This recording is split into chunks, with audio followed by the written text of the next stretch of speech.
Stay connected wherever you are with our brand new website and mobile app. Stream your favorite shows, catch up on African news, culture, and conversations, all at your fingertips. Africa is just a tap away. Your world, your stories, now on the go. Stay connected wherever you are. Visit channelafrica.co.za or download the Channel Africa app today. Channel Africa, the African perspective. Tsepiso Makwetla winds it down on Africa World Hour, 9 to 10 p.m. It's time for Africa World Hour with Tsepiso Makwetla. Stay tuned for insights, impact, and inspiration right here on Channel Africa. Available on the Channel Africa app.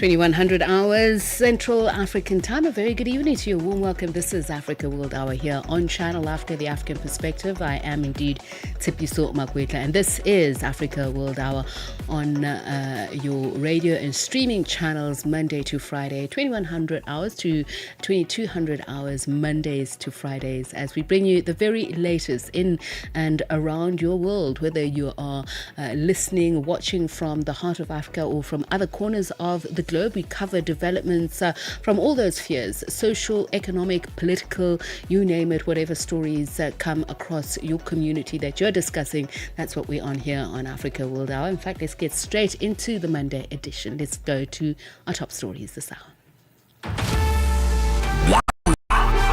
One continent, one voice. Africa World Hour with Tsepiso Makwetla on Channel Africa, the African perspective. We start with this. The African Union Commission Chairperson Mahmoud Ali Yusuf saying the continental body and the United Kingdom must work together to tackle a number of mutual challenges. Yusuf made the comment as he hosted UK Secretary of State for Foreign and Commonwealth Yvette Cooper at the Ethiopian capital of Addis Ababa. The AU says the meeting has reaffirmed the enduring Africa-UK partnership and multilateralism. Kaili Kumalo has more. The AU boss, Mahmoud Ali Yusuf, has welcomed the UK contribution in Africa Centres for Disease Control in strengthening emergency preparedness. UK Secretary of State for Foreign and Commonwealth Cooper has commended the AU's leadership in global diplomacy and regional peace. The two leaders focused on Sudan and expressed concern over the deteriorating humanitarian situation and called for cessation of hostilities, ceasefire, and humanitarian truce. Speaking on the sidelines of that meeting, Cooper has highlighted that her visit will also focus on reducing migration from the Horn of Africa to the UK by tackling its root causes. She said job creation, partnerships and stronger cooperation with Ethiopian authorities discourage illegal migration and help to combat smuggling gangs. About 30% of small boat arrivals to the UK in the past 2 years came from Ethiopia, Eritrea, Somalia and the Sudan. Ethiopian journalist Samuel Getachew elaborates. Well, the UK has been on an action mood for a number of years. There's a lot of right-leaning political parties that are becoming the reality. The competition in the UK politics seems to be who is more mean or who is more anti-migration, anti-refugees. And the competition seems to be between three different parties, but they're taking extreme sides. And this seems to be a reaction to many people from the UK saying that they no longer want migration. The economy isn't as strong as it used to be. Nigeria's trade and investment relationship with Turkey is set for a major boost following President Bola Ahmed Tinubu's recent state visit to Ankara. According to Dele Oye, chairperson of the Nigeria-Turkey Business Council, the visit produced more than 9 bilateral agreements across key sectors, including higher education, defense, trade, diaspora cooperation and halal products. Senior international trade consultant Collins Megwe says the deals are expected to significantly deepen economic ties between the two countries. It's pretty ambitious, but reflects strong political will and emerging commercial opportunities. Right now, annual bilateral trade is roughly $2 billion US. So, to hit 10 billion would require doubling or more within a very, very short period. A collapse in the price of precious metals spilled into Asian markets in Monday's trading. The price of gold tumbled as much as 9%, with silver seeing even greater percentage falls. Prices had hit record highs earlier this month after central banks added more bullion to their reserves and investors put money into safe haven assets due to financial and geopolitical uncertainties. The BBC's Nick Marsh reports. The price of gold has continued to fall in Asia trading this morning. Same goes for silver as well. The silver's kind of gone up a bit, then it's gone down a bit. But the general trend is gold and silver have continued to go down. The bulk, though, of the action was actually on Friday when there was some really big drops, about 10% in the price of gold.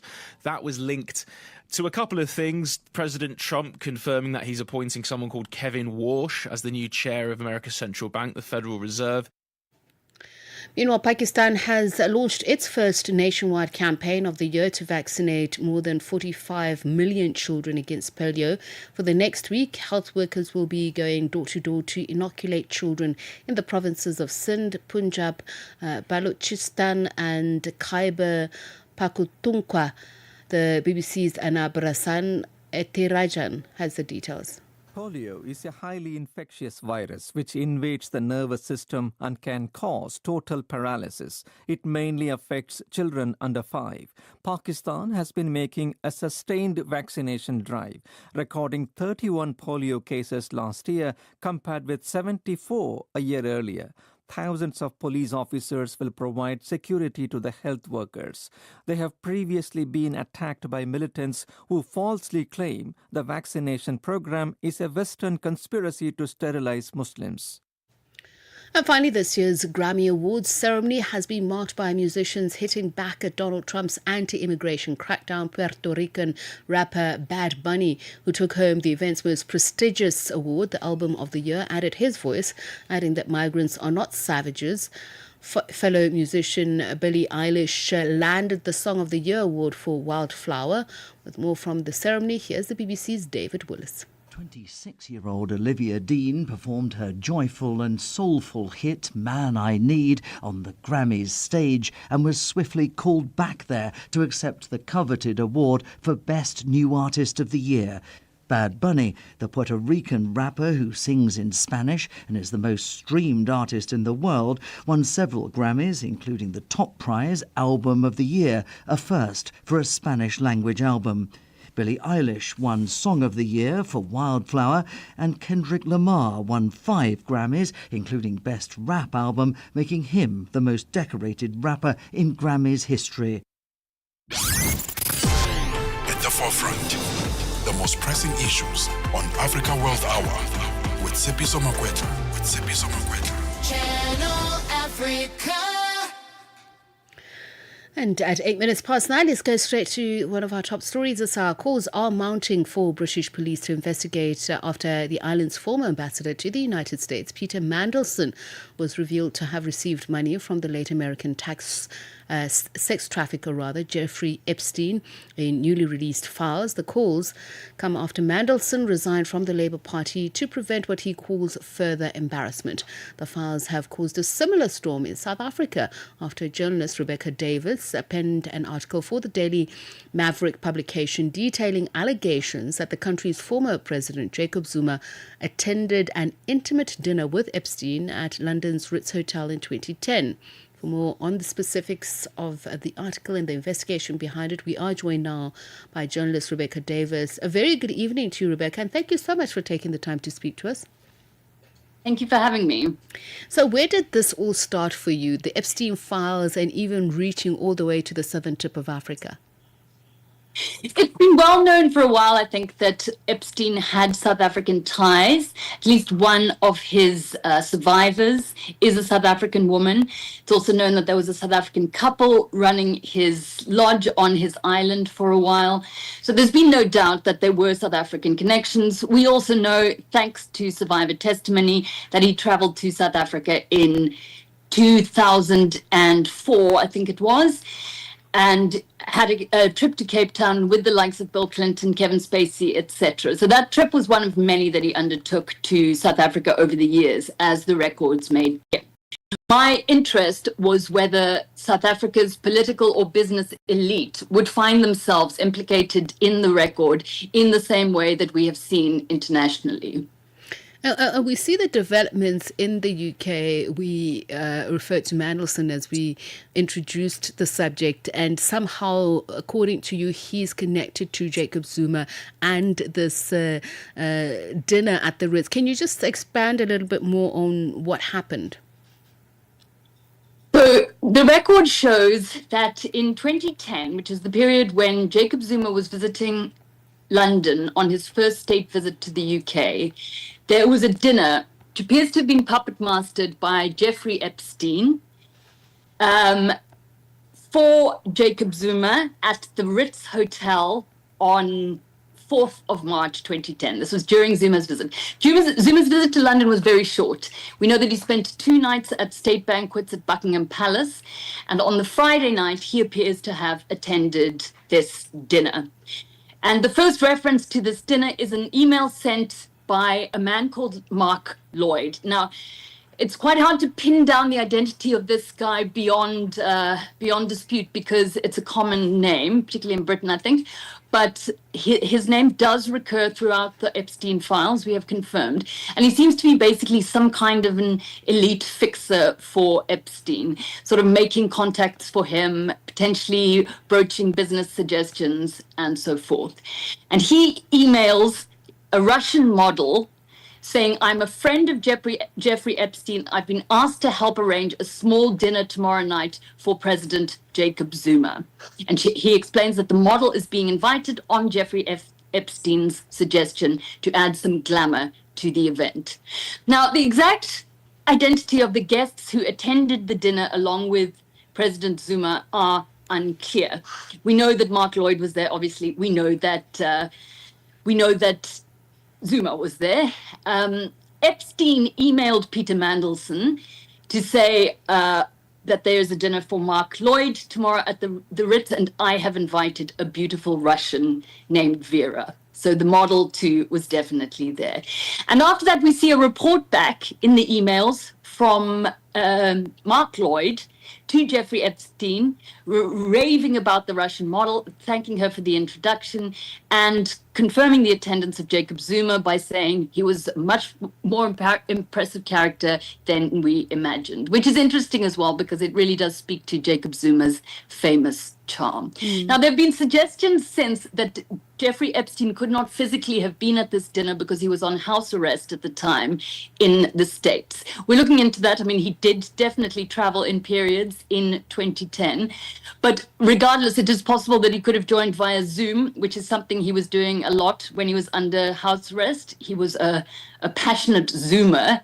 And his familiarity with the dinner, I think, is established beyond dispute by, first of all, the fact that he described himself as having invited someone to it, not as having suggested someone be invited. He says, I personally invited.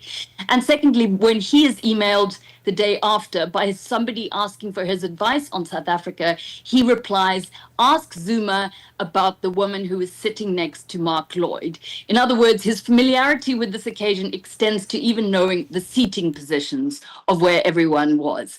So there's little doubt in my mind, having studied the relationship between Mark Lloyd and Jeffrey Epstein in the emails, that the meeting was undertaken at Jeffrey Epstein's behest. Exactly for what purpose remains unclear. Which is what I was going to get to, and I'll latch on to that double entendre, if you might, that he was a passionate Zoomer at the time. Does it suggest that there was a close relationship, or at least even a passing acquaintance, casual relationship between Jeffrey Epstein and former President Jacob Zuma, that he should be the one who would be entangled in even whom former President Jacob Zuma sits next to? That remains unclear. I will say there is another instance in the emails where someone emails Jeffrey Epstein and says, do you know anyone in South Africa except Mandela and Zuma, suggesting that this person is aware that Epstein has some degree of a relationship with Jacob Zuma. And Epstein replies, many people. The nature of Zuma and Epstein's relationship beyond that is totally unclear. And I should say that at no point in our reporting have we suggested that Zuma did anything improper, despite the very aggressive response of the Jacob Zuma Foundation. We have simply reported on the content of emails within this record. And I should also say that it is newsworthy that Jeffrey Epstein orchestrated a dinner for Jacob Zuma for one good reason, and that is that I think this is the only instance in the Epstein files of a sitting head of state being entangled with Epstein in some manner, because the other heads of state that are referenced, like Bill Clinton or former Israeli Prime Minister Ehud Barak, seem to, in general, have left their positions before, entering into some kind of an entanglement with Epstein.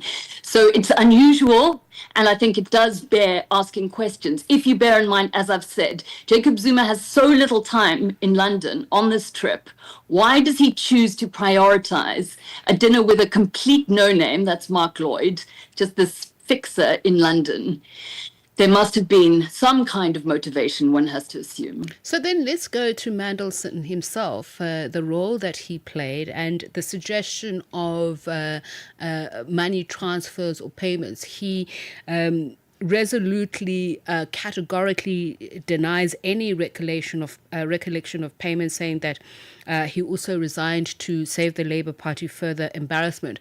How does he fit into this whole matrix, especially because his name comes up in the article in reference to the dinner with former President Jacob Zuma?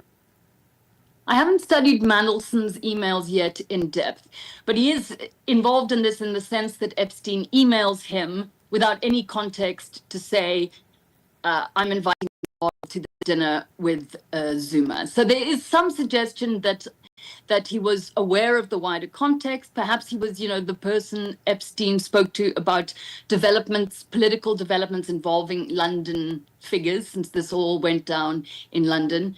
It is quite clear from what I've seen that Mandelson was petitioning Epstein quite a bit for business and so forth.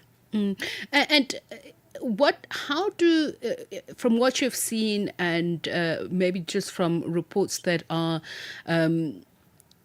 obviously part of the public discourse at the moment, because it is something of great intrigue, Mandelson, his role, and what he may have done for Epstein that would impact on British relations with America. I can't speak to that because that hasn't been my focus. I've been looking specifically at South Africa. And what I will say about that is that it's beyond dispute now that Epstein had a particular fascination with South Africa in some regards, that he was particularly preoccupied with South African women, that he wanted to employ South Africans, particularly women, and that he did have connections to powerful and influential businessmen in South Africa. And what would that suggest? Because human trafficking has been part of the allegations leveled against him. You mentioned a couple that worked for him. Is there some sort of hint of impropriety on that front by any South African, or that may have happened, that South African girls may have been trafficked for his pleasure of the hosting the kind of soirees that he had? Well, the most high-profile survivor of Epstein, who is South African, is a woman called Juliet Bryant, who has made some really horrific allegations about what happened to her, including being drugged and taken places on planes, etc. And she received a settlement from Epstein, suggesting that there was some credibility to her allegations. The involvement of South African staff members has yet to be established. I mean, there's some controversy around this because some of the other international victims have said that, the South African couple who worked there, for instance, was well aware of what was going on. They have denied that completely. But from the emails, we can see Epstein being sent photos of South African girls, organizing tickets for South African girls. And I'm sure mostly consensually, in the sense that they thought they were being offered modeling opportunities. Obviously, what happened to them turned out to be quite different.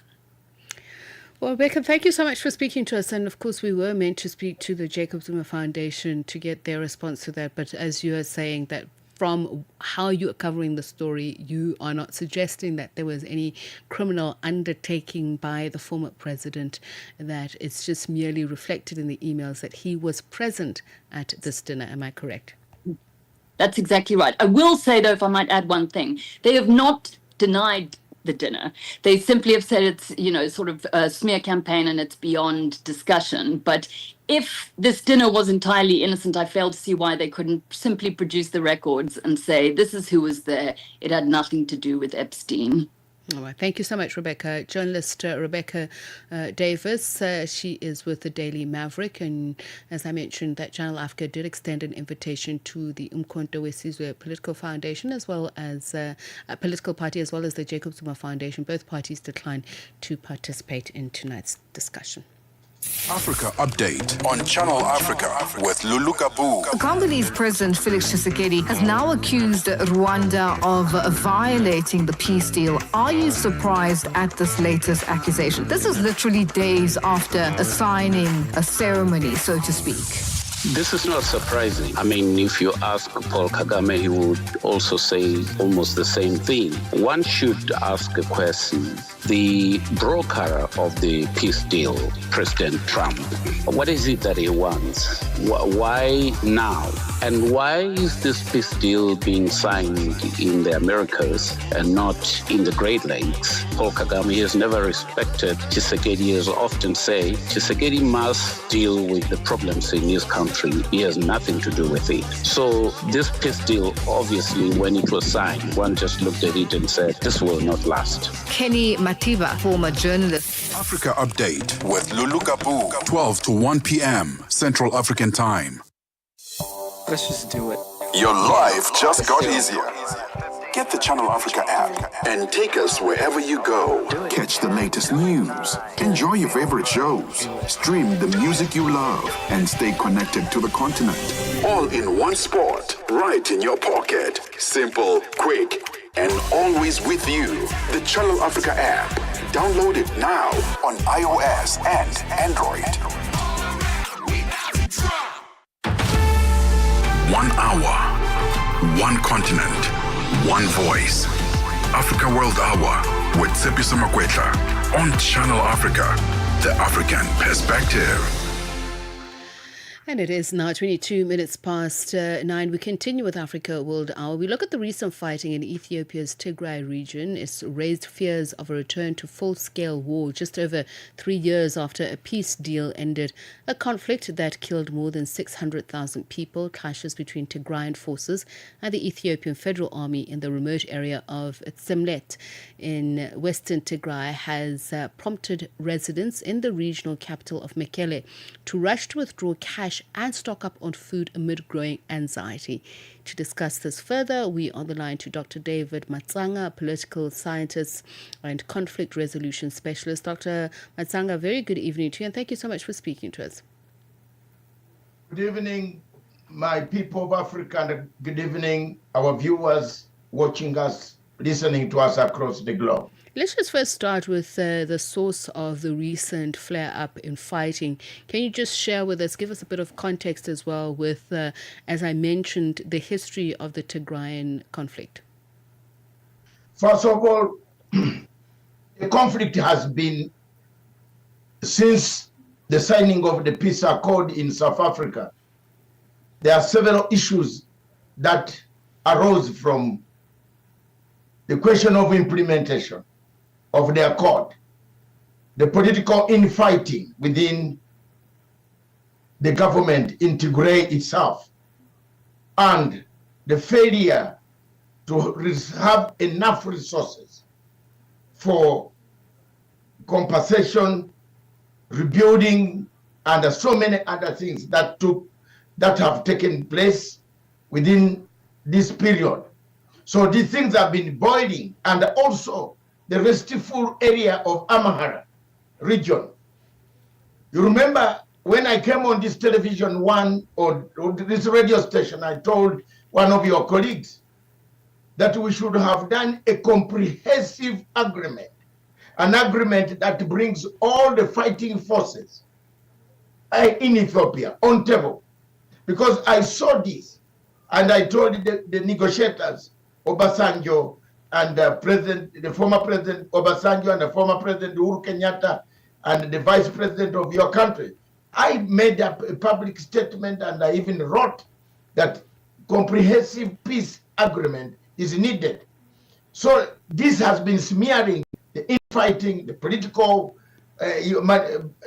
shadow boxing which took place behind the scenes for leadership, which included the main person who negotiated the peace agreement switching sides and coming back to the central government in Addis Ababa. All right, so let's just look at the latest incident, Dr. Matsanga. What was the match that lit, the dry grass that led to this recent fighting? I get what you're saying, that the peace is not holding because of all the steps that were missed and the lack of integration and inclusion. But this recent fighting, what has led to it, to your mind, and from the information that you have? It's again, my sister, it is the same root cause. The root cause is the implementation, and the government, the two governments are not working together. The main negotiator is in Addis Ababa, again fighting his friends that he left behind. So the peace cannot hold. There is suspicion between the two sides among the groups, and two, a volatile situation where Tigray and Amhara continue to have serious fights along the border. You might imagine the Ethiopian army has been joined by Amhara militias that have now gone to fight alongside with the Ethiopia to fight the Tigray. So these are some of the problems, the products of the main failure to adhere to some of the things that were discussed in South Africa. That has sparked the fire that we see today. And the Tsimlet region, can you tell us about its strategic importance and what it says about the trajectory of the conflict? It is a very dangerous conflict in the sense that on the west of Ethiopia, there is Sudan, which is already in flames. That one has gone. And then if you look at Eritrea, which is threatening also to join the war, they don't work alongside with Ethiopia at all. So strategically, it cripples the area, the region. We again have a tension.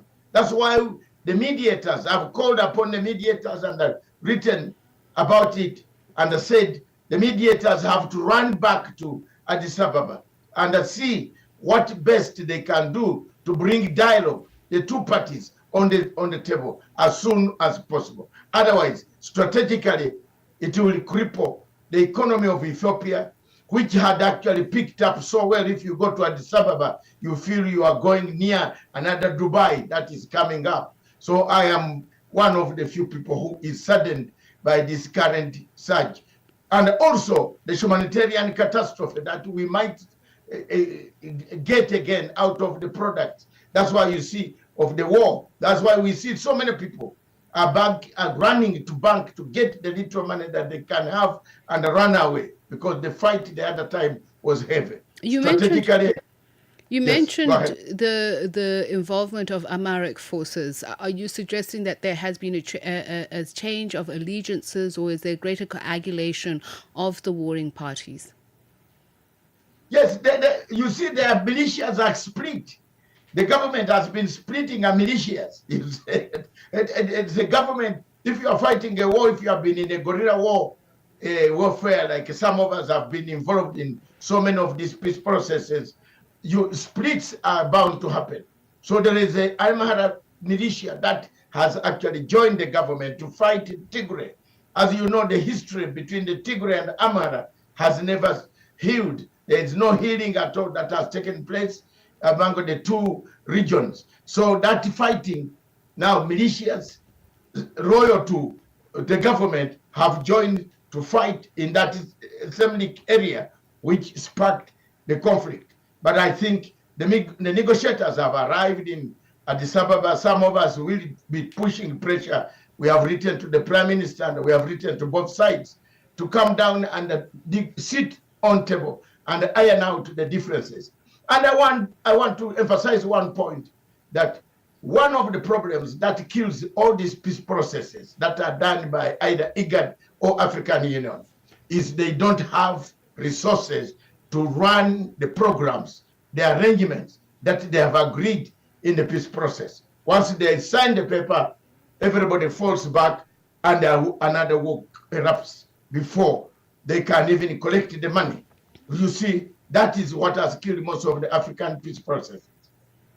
So is it the lack of funding that has made it difficult for the AU to negotiate a sustainable truce? Is that what you're saying? Because we are seeing the United Nations Secretary General raise the alarm along with European leaders as well. Does that mean that there is greater prospects of success if we have international forces or outsiders enter the fray? I think I would, for the first time, agree with this, with the gentleman, my good friend. We worked together on Sudan when he was a minister in Portugal. Let me be honest. African Union is just a biting dog. It doesn't have money, backing or not biting, backing dog. It does not have resources. They don't have resources to fulfill the promises, the pledges, the arrangements, the agreements, the tenets of the peace process. If we have agreed, we shall compensate those who suffered under the war. African Union doesn't have the money to compensate, to put back things. And if the government itself, Ethiopian government agreed, it tried. But then the main thing that I told you at the beginning, the infighting started between those who feel they should have not signed this agreement and those who feel we must sign this agreement. The power struggle, in and out, plus the external forces. We have a problem now of darker forces that are geared towards our resources. If they know you have resources, they want to trigger you to get out and fight your own government. Those things are happening. So it is true. African Union does not have the money. IGAD does not have the money. SADC does not have the money. East African Community, ECOWAS, they don't have the money. They rely on European Union funding. So if you are relying on somebody to come and boost up containment areas where you have said troops must assemble, it is very difficult for such a peace process to hold on for longer. Yes. The involvement of external forces, and I'm also keeping in mind Eritrea here, is that complicating matters more? Because about 2 years ago we had the US Secretary of State that visited Ethiopia that was saying that they are there to help cement the peace process. Is that aiding or is it further alienating the peace process? It is creating chaos for the peace process. If Eritrea has been a sick child of Africa, of the Horn of Africa, let me say so. I worked with both Isaias Afwerki and Zenawi in London in 1987, 88, 89, when we are removing General Mengistu Haile Mariam. Their fight has been on since that time. I thought it ended up on the floor on the ground in Ethiopia, ending up each turning on each other. Tigray, TPLF versus Mr. Zenawi, Isaias Afwerki. And the fight went on. Today, as we speak, Eritrea is just waiting, is also pushing some of the people to disorganize the entire region. It is not in good books with Ethiopia at all. So they have played a pivotal role in destabilization and disturbing the peace process, fracturing the peace process to further. So it is true. And Ethiopia now has left IGAD. It pulled out. You remember we helped Ethiopia, Eritrea, to come back to IGAD, to remove it from the terrorist list, which Americans had put it on. But Isaias Afwerki, my great friend, for a long time, he never listened to anybody. I know him very well. I think he is playing a very, very, very negative role to make sure that Ethiopia does not stabilize and have that peace. It is true, you have a point there. Dr. Matsanga, let's talk about the humanitarian situation. It seems that 80% of the population is in dire need. What would further fighting then mean for such a tremulous situation, just in terms of the humanitarian situation? Catastrophe. Already we had not finished resettling the others. We had not finished resettling the refugees of the first war. And now if you start another war, it is going to be catastrophic. And it is the condition, even if corridors to deliver food are going, if the war starts, will be impossible. You know very well what we are struggling with in Sudan.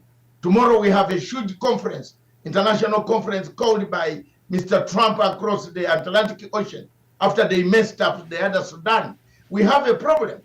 And then if we have something coming up again now with the humanitarian situation already worse, then we have another war coming. It is going to be catastrophic. Africans, we must all speak in one voice. Help Ethiopia. Bring back these people on table and make sure that the humanitarian agencies can have access to continue to help people. And another thing, the question of human rights. You see, when a war breaks out, you worry about the people. You worry about the children, the women, the old people who cannot run. People are drawing money, but the children can't draw money. Where are they going? So let's look at that and make sure that we put these people on table and we stop it before it takes off. Dr. David Matsanga, political scientist and conflict resolution specialist, speaking to us about the situation in the Tigray region, where we understand that fighting has resumed, drone attacks that are being alleged, and as we are just speaking now about the increasingly dire humanitarian situation. It is now 24 minutes to 10. We are on Open Views Audio Bouquet. Channel 628. Channel Africa 1060. 6 decades of stories, voices, and vision. At the forefront, the most pressing issues on Africa World Hour with Tsepiso Makwetla. Channel Africa. Uganda says it plans to slash external budget support by 84% starting from the next financial year in July. The Finance Ministry announced late on Wednesday that funding, mainly in the form of loans and grants, is expected to drop sharply from more than $586 million to just $92.7 million. This was announced last week, Wednesday.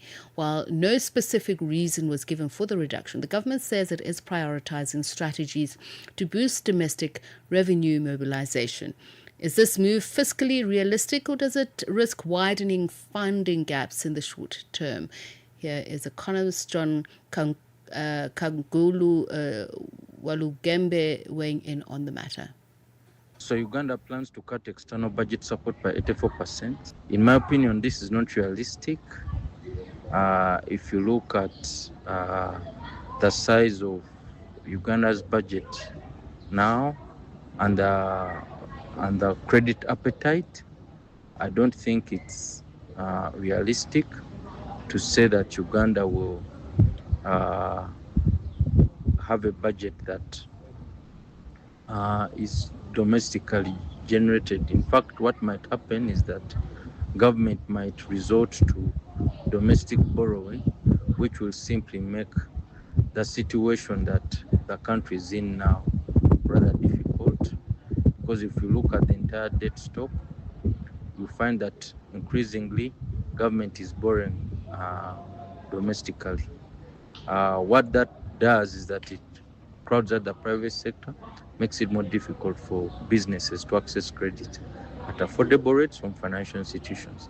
And this is something that the IMF noted in its last review, the fact that government is increasingly borrowing from domestic financial institutions is something that was looked at as a risk to the Ugandan economy. So I don't think it's realistic.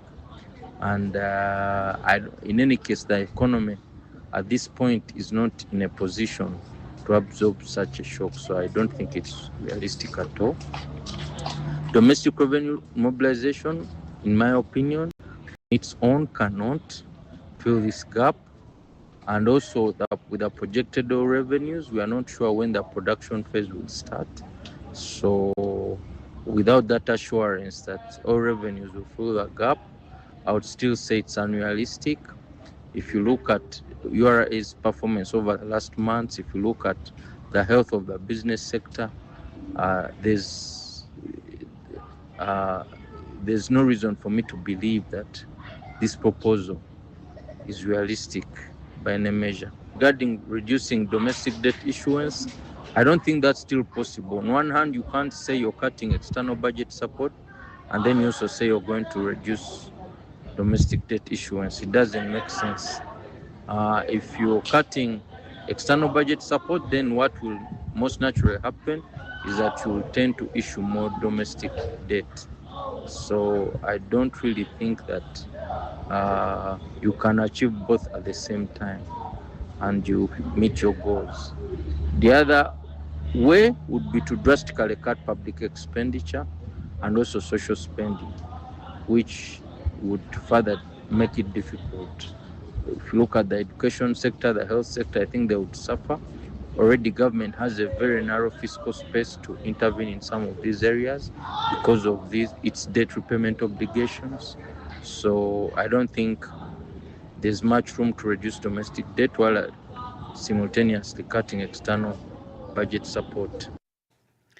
And that brings the time to 19 minutes to 10. So let's bring you back to South Africa, where residents of Makwetla in South Africa's Mpumalanga province have called on government to take urgent action as elephants escaping the local Songimvelo nature reserve continue to destroy people's crops. The community alleges that the elephants regularly escape through the nature reserve's porous fence, which was repaired in the year 2024. In response, the Mpumalanga Tourism and Parks Agency blames illegal miners and poachers for the broken fence. For more on what's happening there, we're joined now on the line by spokesperson for the Mpumalanga Tourism and Parks Agency in South Africa, Tsepiso Makwetla. Very good evening to you, and thank you so much for speaking to us, Tsepiso. Good evening to you and your viewers at home. Can you first start by painting a picture on what exactly is happening in Makwetla with regards to the conflict between humans and wildlife? We have a challenge in Songimvelo due to the illegal miners and also the poachers. They are cutting our fence. As a result, then our elephants are able to escape from the park to mingle with the community. But we must also indicate that we have our field rangers that are always on the ground to make sure that they control these elephants so that they don't escape from the park. But our main challenge is the issue of the illegal miners and the poachers that are in that area.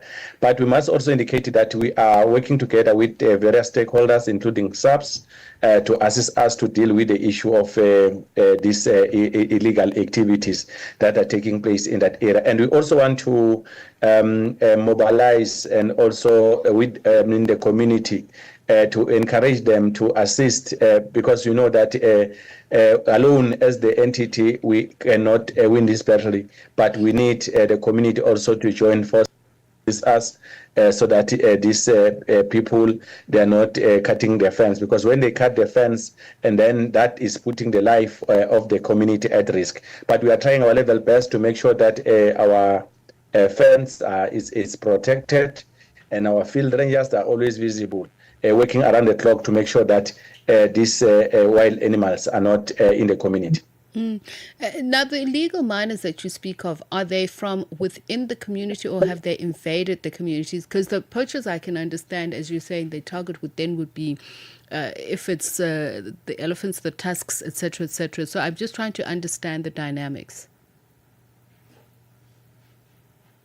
There were some arrests that were made by SAPS when they were assisting us regarding to these issues of illegal miners.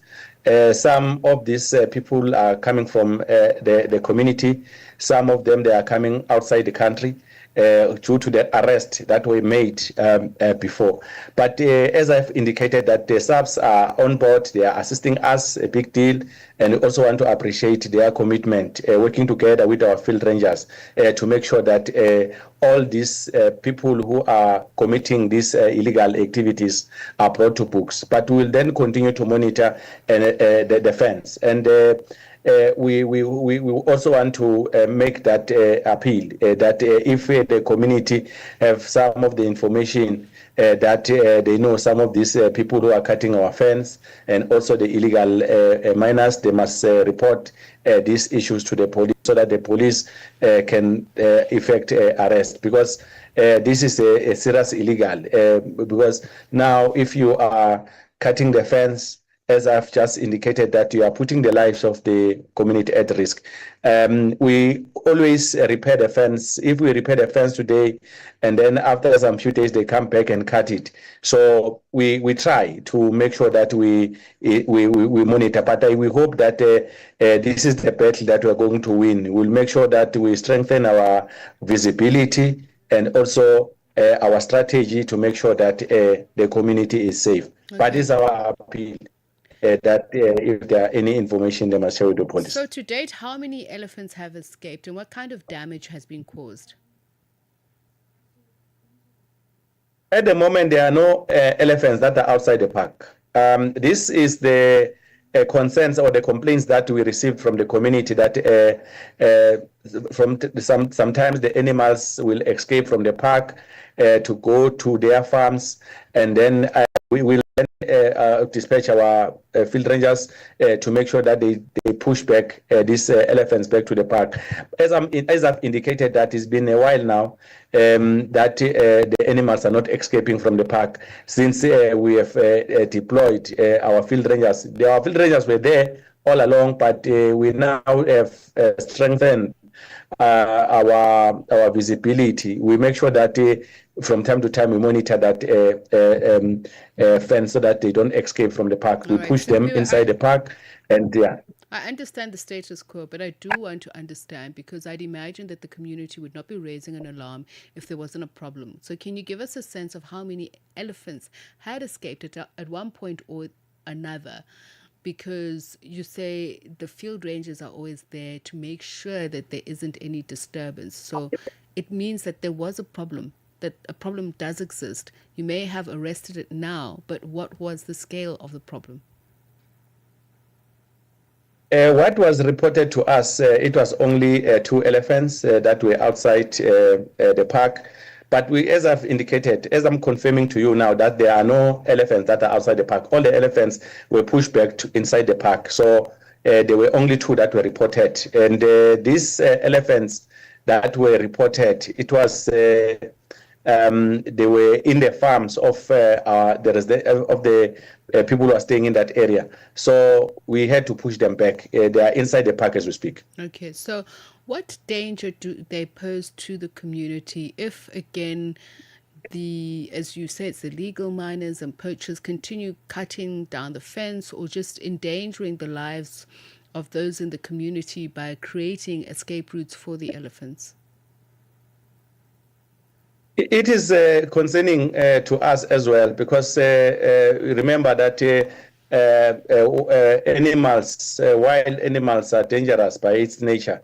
The committee might also try to push these elephants back to the park on their own, so that will also put their lives at risk. That is why we are always encouraging them that if they see any animals that is outside the park, they must just contact us. We'll then immediately dispatch our TCA team to go and make sure that they control these animals. So it put the lives of the people at risk. Hence, we are putting all the measures in place to make sure that they are not escaping from the park. So but we'll then have other plans. What are those measures? The measures that we have put in place is to make sure that our field rangers are not moving from their post. And also, we are also exploring other avenues to make sure that the fence it's also repaired. As we always do that, to make sure that where they cut, then we fix it so that these animals are not escaping from the park. That is why we are saying to the community, they must also assist us if they know some of these people who are continuously cutting our fence, to make sure that they report to the police. Because if we fix the fence today and then the following day they cut it, then it is not helping the community, puts their lives at risk. It's like we are fixing the fence, then at the same time, the illegal miners and the poachers, they cut it. So it put their lives at risk. Tsepiso Makwetla, thank you very much. Spokesperson for the Mpumalanga Tourism Parks Agency in South Africa, just speaking to us about Mooi Plus, near the park there where elephants and community members seem to be in conflict. Brings the time to 10 minutes to 10. Channel Africa is evolving, and so are you. Stay connected wherever you are with our brand new website and mobile app. Stream your favorite shows, catch up on African news, culture, and conversations, all at your fingertips. Africa is just a tap away. Your world, your stories, now on the go. Stay connected wherever you are. Visit channelafrica.co.za or download the Channel Africa app today. Channel Africa, the African perspective. Tsepiso Makwetla winds it down on Africa World Hour, 9 to 10 p.m. New media technology has revolutionized journalism by expanding news platforms and audience reach. However, the lack of stable and clear regulation concerning content ownership has created serious challenges. This has led to social media accounts that present themselves as news sites but do not produce content of their own, heavily using news content from legitimate news organizations. Journalists say this undermines journalistic integrity and ethics. SABC's reporter Tsulufelo Segwena files this report. Digital platforms allow access to various content anytime and anywhere. SABC News alone is available across multiple digital platforms, and as a public broadcaster, they are obligated to share service news content in all languages and platforms for a wider reach. SABC Digital News Editor Asra Brandeo. We, I would say, encourage our audience to share our content, to repost our content. We share our content as widely as we possibly can. On occasion, we even share our content with our competitors. This means that the message that we have to share gets to more people, which is, of course, what we want. Sharing interesting news items that pop up on your news feeds or funny clips is seen as proper engagement. However, Brandeo says platforms that present as news sites but reuse content shared without credit creates serious problems. As a legitimate news organization, as all other legitimate news organizations, right? We are bound by policy, we're bound by ethics, we are bound by professional codes.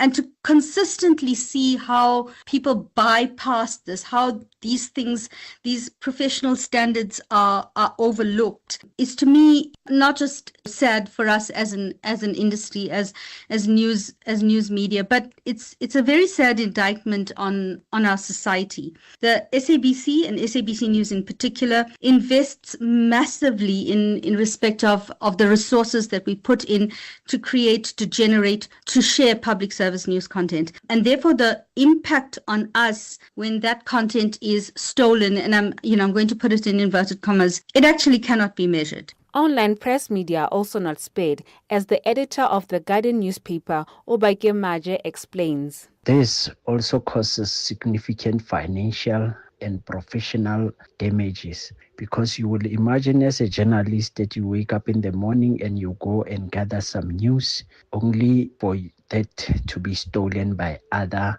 social media platforms that masquerading as news feed. What is surprising is that even our community radio stations, most of them, they are doing the same. They will use another journalist's work without even giving a credit. At the end of the day, the work belongs to the primary source. The emergence of AI-generated content is also raising concern in the digital space, as it relies on content that is already posted online. Glenda Davis, a professor in media studies at the Witwatersrand University, says it threatens job security for journalists. There isn't proper policy about intellectual property rights and about copyright for news organizations and journalist bylines themselves, of course. So what we are finding at the moment is an aggregation of data. It just gets grabbed from the internet, pulled together, put together as a story and slapped on back onto the internet. The result of which is journalists have lost jobs, media companies are struggling to pay. Media professionals say better policies and regulations should be implemented for digital platforms that technology companies must abide with. I'm Tsolofelo Sekwena in Mahikeng.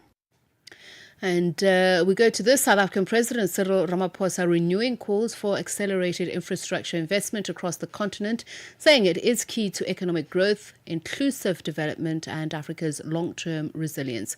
Speaking during a virtual meeting of heads of state and government of the Presidential Infrastructure Champion Initiative, Ramaphosa highlighted infrastructure as a critical enabler of continental integration under the African Continental Free Trade Area, noting that Africa could double its GDP by 2040 if infrastructure spending is scaled up. Channel Africa's reporter Michael Mbewe. The Presidential Infrastructure Champion Initiative was born out of a proposal by former South African President Jacob Zuma to accelerate regional infrastructure development enabled through the political championing of projects. This proposal was made during the 23rd Heads of State and Government Orientation Committee meeting in Kampala, Uganda in July 2010. The role of the champions is to bring visibility and block bottlenecks, coordinate resource mobilization, and ensure project implementation. It presents the opportunity for African heads of state and government to be actively involved in the development and implementation of projects. The projects cover 4 infrastructure sectors, namely transport, energy, ICT, and transboundary water.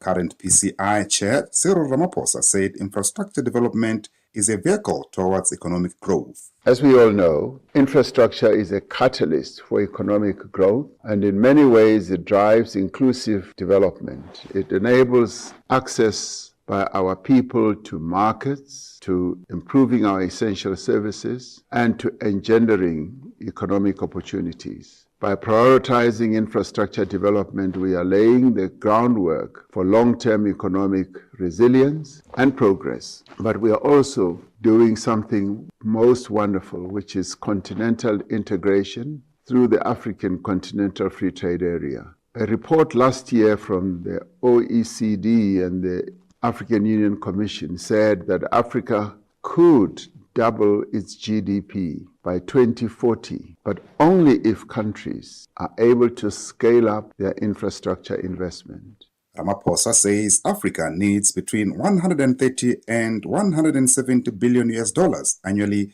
to close its infrastructure funding gap, urging governments to lead investment efforts alongside development partners, while noting that despite fiscal and geopolitical challenges, key infrastructure projects across the continent continue to show strong resilience and progress. It is estimated that between $130 billion and $170 billion is actually required on an annual basis to close the infrastructure funding gap on our continent. The report further notes that governments account for 41% of our continent's infrastructure spend.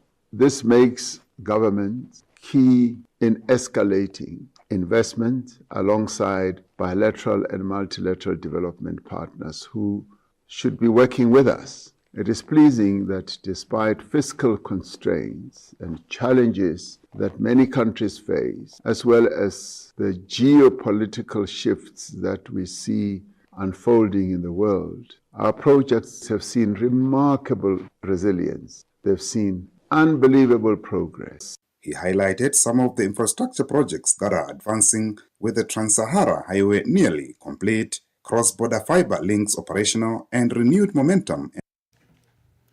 That's Michael Mbewe reporting, and let's take a sneak preview to look at what's coming up on African Diaries this evening. Shayla and Kumana in the studio. Shayla?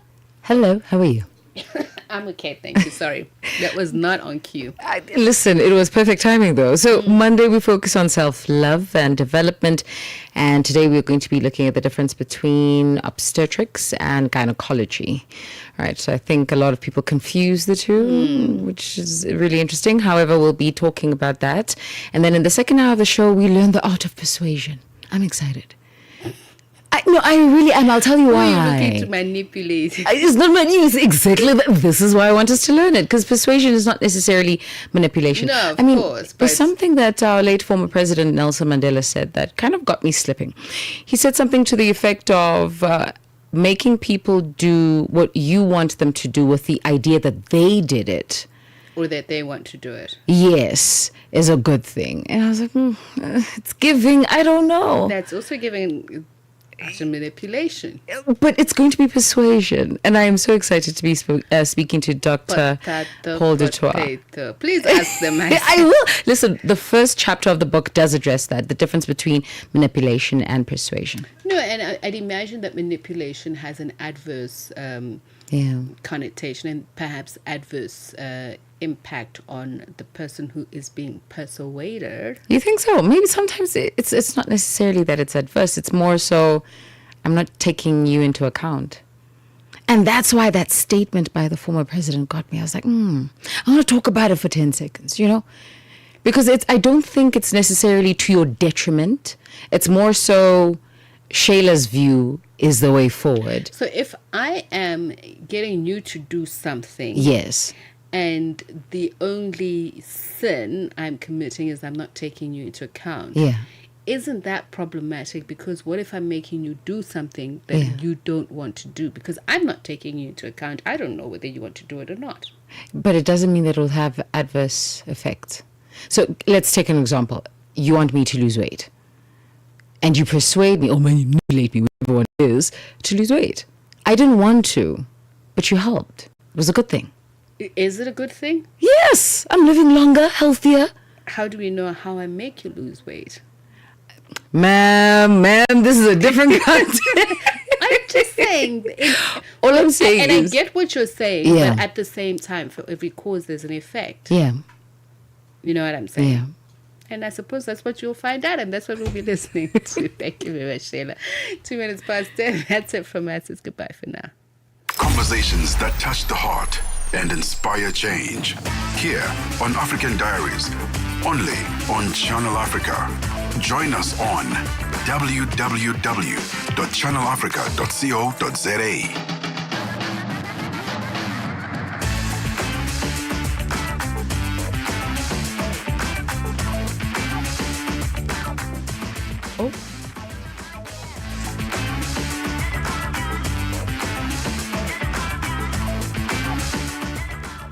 It is 2 minutes after 10 p.m. Central African time. A blessed and beautiful one to you and yours. Welcome to African Diaries. Shayla and Kumana keeping you company.